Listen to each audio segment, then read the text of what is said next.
Assalamualaikum warahmatullahi wabarakatuh. Selamat pagi semuanya. Apa kabarnya kalian? Insya Allah baik-baik semua ya dan sehat selalu. Semoga kita segera dipertemukan untuk tahun depan bisa perkuliahan secara offline. Baik ya. Kita lanjutkan materi selanjutnya. Hari ini kita bicara tentang deployment diagram.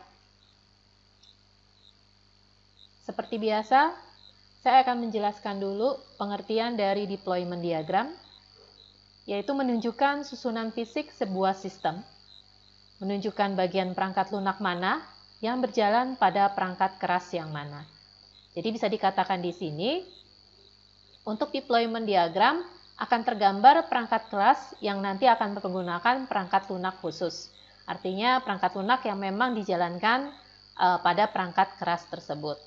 Tidak seperti package diagram kemarin. Kalau package diagram kita hanya menjelaskan perangkat lunaknya saja gitu ya, dan hubungan antar perangkat lunak. Tapi kalau di sini di deployment diagram lebih lengkap karena ada perangkat keras yang nanti mempergunakan perangkat lunak tersebut. Jadi dia bisa digambarkan secara fisik ya. Hal utama dalam diagram adalah pusat yang dihubungkan oleh jalur komunikasi. Jadi di sini bagaimana nanti perangkat keras itu saling berhubungan melalui jalur komunikasi. Dan nanti bisa terlihat juga suatu network atau jaringan terdistribusinya yang nanti berperan sebagai pusat dan ada yang berperan sebagai subnetnya atau subnetnya atau bisa dikatakan cabangnya ya. Sebuah pusat itu bisa sebuah titik yang dapat mengumpulkan beberapa perangkat lunak. Pusat punya dua bentuk. Sebuah alat adalah perangkat keras dan alat ini dapat berupa komputer atau perangkat keras yang lebih sederhana yang terhubung pada sebuah sistem. Titik pusat terdiri dari artefak yang merupakan manifestasi fisik dari perangkat lunak. Biasanya berupa file. Dan filenya ini bisa berupa file yang dapat dieksekusi yang berekstension exe atau dia binary atau DLL atau file jar, assembly ataupun script. Jadi bisa dikatakan artefak nanti mewakili dari perangkat lunak ya. Artefak juga bisa berupa file data, file konfigurasi, dokumen ataupun dokumen HTML. Sebagai contoh, ketika merancang sistem informasi terdistribusi yang akan menggunakan jaringan area luas, maka deployment diagram bisa digunakan untuk menunjukkan hubungan komunikasi antar berbagai node dalam jaringan. Jadi seperti sudah saya singgung, bahwa untuk jaringan yang terdistribusi kita bisa menggunakan deployment diagram ini, karena kita bisa menggambarkan pusatnya dan anak-anak cabangnya atau yang mempergunakan pusat tersebut ya, sebagai tempat data itu terdistribusi. Nah, elemen yang nanti kita gunakan dalam deployment diagram pertama adalah node. Bentuknya kubus seperti ini, di mana dia bentuknya 3 dimensi, ada panjang, ada lebar, dan ada tingginya. Dan nanti kita berikan nama dari nodenya. Biasanya berupa bisa workstation, tapi workstationnya punya siapa gitu ya. Misalkan nanti punya si manager. Nah, kan jadi node name-nya bisa manager PC ya. Dan stereotipnya di sini menggambarkan fungsinya gitu ya. Fungsi daripada si node tersebut. Merupakan sumber daya komputasi, misalkan komputer, klien, server, jaringan terpisah atau perangkat jaringan individu. Kita labeli dengan namanya, dapat berisi stereotip ya, secara khusus memberi label jenis node yang diwakili. Misalnya perangkat atau perangkat klien atau server aplikasi atau perangkat seluler. Jadi fungsi dari si node tersebut.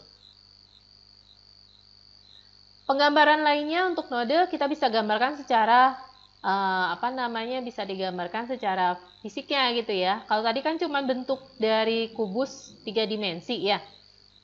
Nah, maka kalau di sini kita bisa gambarkan fisiknya. Bentuknya server ya. Atau dia bentuknya komputer seperti ini, atau dia bentuknya mainframe, atau dia bentuknya jaringan, subnetwork, atau dia database, atau dia firewall. Gitu. ya. Ini supaya enak dipandang mata saja ya, tapi fungsinya sama seperti yang kubus tadi. Ini bentuk lain ya dari node. Nah, sekarang elemen lainnya adalah artifak. Hampir mirip dengan node, tapi dia hanya 2 dimensi saja dan ada simbol khusus untuk si artifak. Saya ganti dulu ya pointernya. Ada simbol khusus yang menandakan bahwa dia adalah sebuah artifak, yaitu gambar kertas seperti ini, kayak dokumen ya. Jadi ini adalah perangkat lunaknya yang nanti jalan di dalam perangkat keras tersebut ya. Kita namakan dengan kita beri nama untuk artifaknya, lalu stereotipnya. Nanti kita lihat contohnya ya, bagaimana cara memberikan nama pada artifak. Jadi artifak adalah spesifikasi perangkat lunak atau basis datanya. Dilabeli dengan namanya, dapat berisi stereotip untuk secara khusus memberi label jenis artifak. Misalnya dia berbentuk table pada basis data. Lalu kita bisa gambarkan lagi untuk elemen yang lain, yaitu node dengan artifak. Kalau tadi cuma node bentuk kubus 3 dimensi, ya. Lalu artifaknya juga sendiri, bentuk dia kotak 2 dimensi saja. Nah, kalau ini lebih lengkap, node dengan artifak. Di mana di sini ada perangkat keras dan ada perangkat lunak yang jalan di perangkat keras tersebut. Ya, jadi selain dia ada gambar kubus, dia juga ada gambar segi 4 ini yang kita masukkan ke dalam, bisa gitu ya istilahnya ya, kita masukkan ke dalam si perangkat kerasnya. Ya. Kalau seandainya dia perangkat lunaknya banyak di dalam satu perangkat keras, ya udah silakan Anda gambarkan. Tapi yang Anda gambarkan adalah perangkat lunak yang memang Anda mau jelaskan ke si usernya gitu ya. Mungkin banyak gitu ya, tapi nggak semuanya Anda mau jelaskan. Tapi yang kita rasa perlu kita jelaskan saja dengan user, kita gambar si artifaknya gitu. Ya walaupun memang banyak banget software yang nanti jalan di node tersebut ya. Gambaran artifak yang ditempatkan pada simple fisik atau physical node. Simbol lain yaitu communication path. Bentuknya seperti asosiasi seperti ini, asosiasi biasa tanpa tanda panah ya. Lalu asosiasinya kita berikan stereotype. Masih ingat ya, mudah-mudahan stereotype untuk yang komponen Anda belum lupa. Nah, kalau ini stereotipnya untuk asosiasi antara node, bukan asosiasi antara artifak, gitu ya. Jadi antara perangkat keras. Merupakan asosiasi antara 2 node, memungkinkan node bertukar pesan. Dapat berisi stereotip untuk secara khusus memberi label jenis jalur komunikasi yang diwakili. Bisa LAN, internet, serial, paralel. Jadi stereotip ini nanti akan menjelaskan bagaimana si 2 perangkat keras itu saling berkomunikasi. Misalkan lewat LAN, internet, WAN, atau pakai VPN misalkan. Ya. Jadi communication path gunanya seperti itu. Oke, kita lihat contohnya. Untuk versi pertama, simpel ya, hubungan antara node saja. Lalu untuk stereotipnya kita kasih tahu fungsinya dia sebagai client workstation. Sedangkan untuk yang di sebelah kanan ini fungsinya sebagai server. Makanya kita stereotipnya kasihnya ini. Nah, untuk name-nya kita kasih tahu bahwa dia adalah PC-nya resepsionis. Dan yang ini adalah server kantor. Jelas ya di sini ya, bagaimana cara Anda memberikan nama. Nah, komunikasi antara si node tersebut kita mempergunakan LAN. Jelas di sini simple ya. Memang dia hanya digunakan untuk menggambarkan secara fisik saja. Ya. Versi kedua jauh lebih lengkap. Yaitu kita gambarkan dengan artifaknya juga. Artifak yang jalan di node tersebut. Nah ini ada application system. Fungsinya ada di HCL layer. Begitu juga untuk yang server, application system, ya. Ini adalah PD layer dan ini adalah DM layernya, ya. Dan hubungannya tetap. Lihat di sini ada gambar dokumen, ini juga gambar dokumen. Ini lupa kali ya, harusnya ada ya, sama ya, karena dia bentuknya adalah artifak. Oke, Jadi penjelasan jauh lebih komplitnya yang ada di versi 2 ya, karena di situ ada artifaknya. Nah, untuk versi 3 ini sebenarnya gambaran lain dari versi 1 tadi. Ya, di mana yang kita gambarkan hanya nodenya saja, cuman nodenya dalam bentuk fisik. Gambar komputer, gambar server, gambar drum seperti ini yang gunanya sebagai database gitu. Tapi kita tidak gambarkan artifaknya, artinya software yang jalan di hardware tersebut kita tidak gambarkan. Jadi bisa dikatakan versi 3 ini gambaran lain dari versi 1 tadi. Jelas di sini ya? Oke, masuk ke versi 4.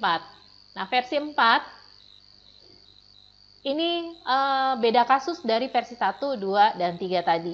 Jadi ini ada gambar untuk jaringan yang terdistribusi.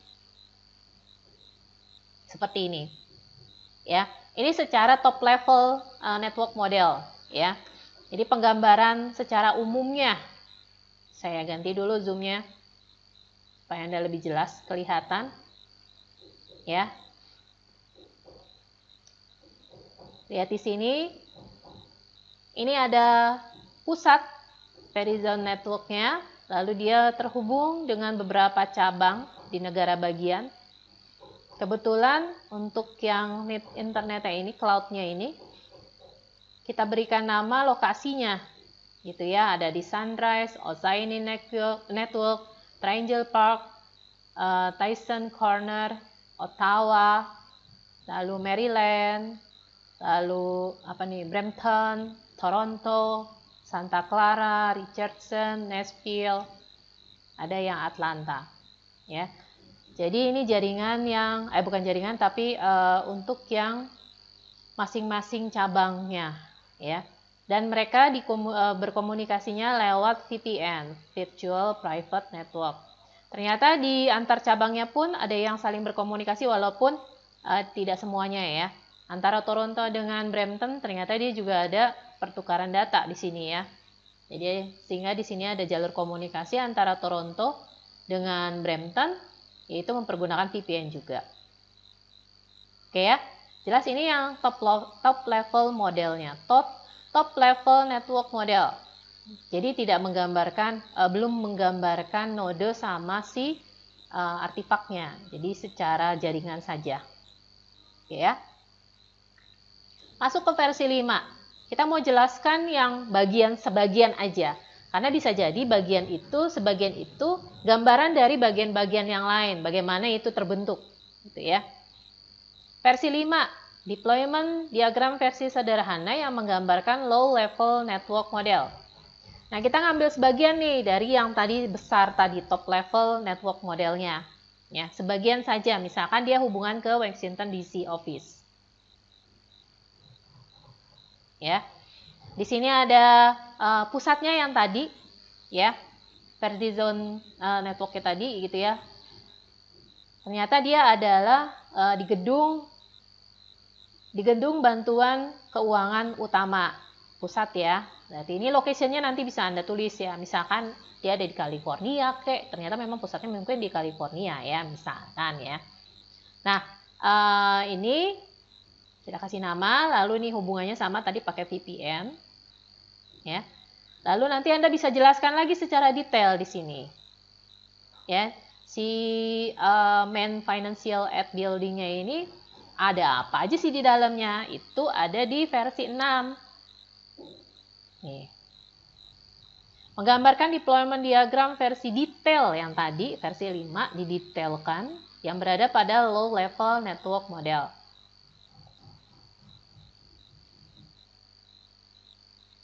Nah, di sini ya, main financial aid building-nya ya, kita jelaskan secara detailnya bagaimana dia nanti di dalam gedungnya itu berhubungan dengan apa aja. Dia berhubungan dengan node switch. Ini juga switch. Lalu switch-nya ini nanti berhubungan dengan LAN, masih satu gedung mungkin ya, pakai Ethernet. Ethernetnya LAN. Lalu berhubungan dengan server,